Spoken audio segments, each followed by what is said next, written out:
जय श्री कृष्ण मित्रों, स्वागत है आपके अपने चैनल पर। कल्पना कीजिए कि आप जीवन के सबसे महत्वपूर्ण निर्णय के सामने खड़े हैं। एक तरफ आपका कर्तव्य है और दूसरी तरफ आपके अपने लोग, आपके रिश्ते और आपकी भावनाएं। आपका मन डर, मोह और भ्रम से भर जाता है। आपके हाथ कांपने लगते हैं और आप समझ नहीं पाते कि सही क्या है। कुरुक्षेत्र की रणभूमि में अर्जुन भी इसी मानसिक संघर्ष से गुजर रहे थे।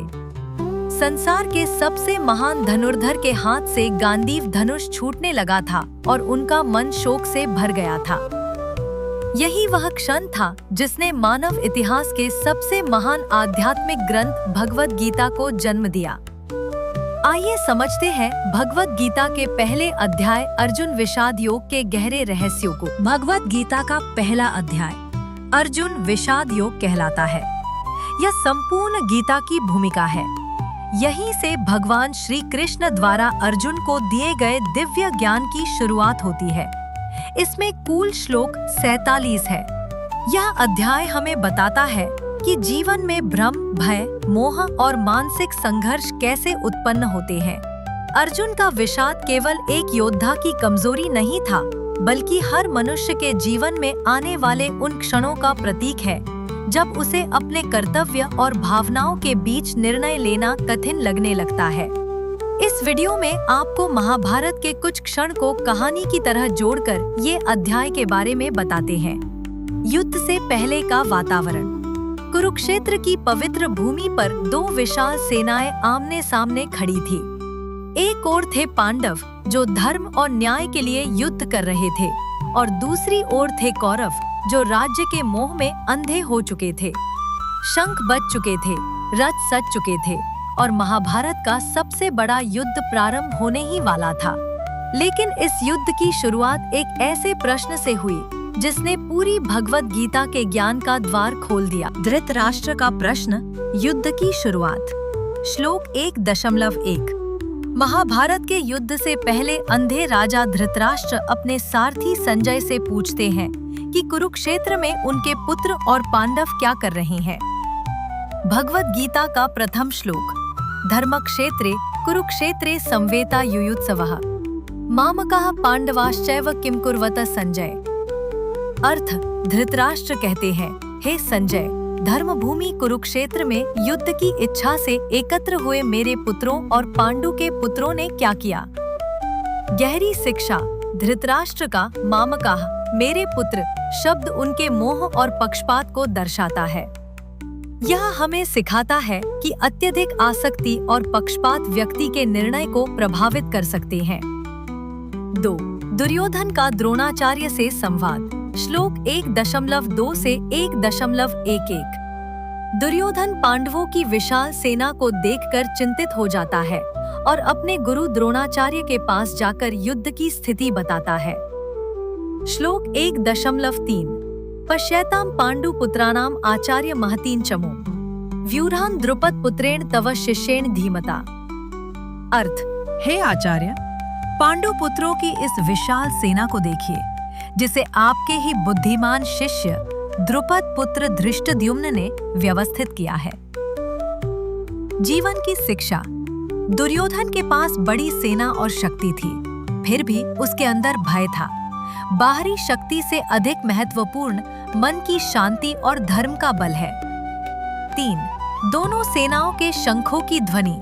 श्लोक 1.12 से 1.19। युद्ध प्रारंभ होने से पहले दोनों पक्षों के योद्धा अपने शंख बजाते हैं। प्रसिद्ध श्लोक 1.14। तथा श्वेतैर्हयैर्युक्ते महति स्यन्दने स्थितो माधवः पांडवश्चैव दिव्यो शंखो प्रदद्मतु। अर्थ, श्वेत घोड़ों से युक्त दिव्य रथ पर बैठे भगवान श्री कृष्ण और अर्जुन ने अपने दिव्य शंख बजाए और समझाए। यह केवल युद्ध का संकेत नहीं था, बल्कि धर्म और अधर्म के बीच होने वाले महान संघर्ष की शुरुआत थी। 4. अर्जुन का युद्ध भूमि का निरीक्षण। श्लोक 1.20 से 1.27। अर्जुन भगवान श्री कृष्ण से कहते हैं कि उनका रथ दोनों सेनाओं के बीच ले चले ताकि वे देख सके कि उन्हें किन लोगों से युद्ध करना है। श्लोक 1.21 से 1.22 असेन्योरुभयोर मध्ये रथम स्थापय मेच्युत यावदेतान निरीक्षेहम योद्धुकामान वस्थितान। अर्थ, हे अच्युत, मेरा रथ दोनों सेनाओं के बीच खड़ा कर दीजिए, जिससे मैं युद्ध के लिए उपस्थित योद्धाओं को देख सकूं। जीवन की शिक्षा। जीवन के किसी बड़े निर्णय से पहले परिस्थिति को पूरी तरह समझना आवश्यक है। 5. अर्जुन का मोह और दुख।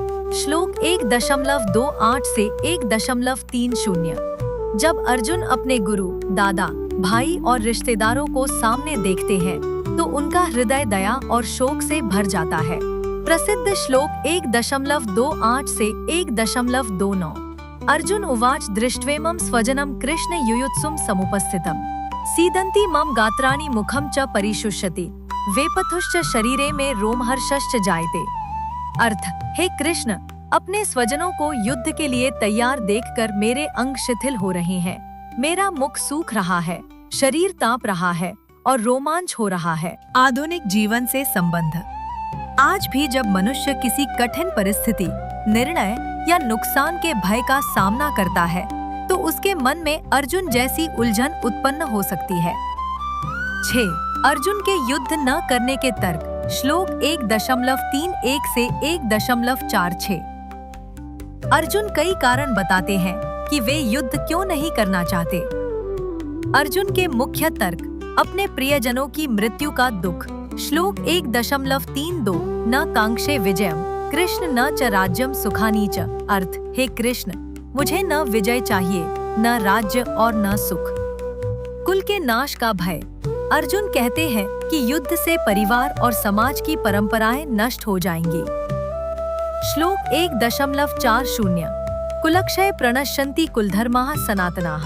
अर्थ, कुल के नष्ट होने से उसके सनातन धर्म और परंपराएं समाप्त हो जाती हैं। पाप का भय।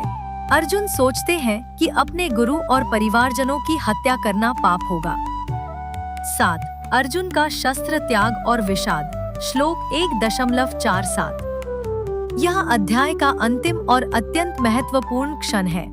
अंतिम श्लोक 1.47 एवं उक्त्वार्जुनः संख्ये रथोपस्थ उपाविशत् विसृज्य सशरम चापम शोक संविघ्न मानसः। अर्थ, इस प्रकार कहकर अर्जुन युद्ध भूमि में अपना धनुष और बाण त्याग कर शोक से व्याकुल होकर रथ में बैठ गए। पहला अध्याय। अर्जुन विषाद योग की मुख्य शिक्षाएं। 1. जीवन में भ्रम और दुख ज्ञान की शुरुआत बन सकते हैं। अर्जुन का विषाद ही उन्हें श्री कृष्ण के ज्ञान तक ले गया। 2. अत्यधिक मोह निर्णय लेने की क्षमता को कमजोर कर सकता है। 3. कठिन परिस्थितियों में सही मार्गदर्शन की आवश्यकता होती है। 4. भावनाओं और कर्तव्य के बीच संतुलन आवश्यक है। 5.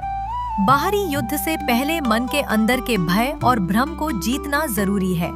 अर्जुन का युद्ध केवल कुरुक्षेत्र की भूमि पर नहीं था, वह हर उस मनुष्य का युद्ध है जो जीवन में कभी न कभी भय, मोह और कठिन निर्णयों के सामने खड़ा होता है।